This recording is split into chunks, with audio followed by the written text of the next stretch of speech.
دوستان نقاش خسته نباشید. آی سلامت و نظام نوکرتم داداش. به به به. استاد کی تو این کاری؟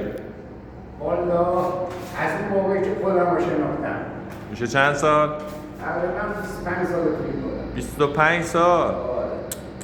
یه عمری ها. والا. استاد اولین حقوق چقدر بوده؟ 1500 تومان روزی. پول یه نون لواش.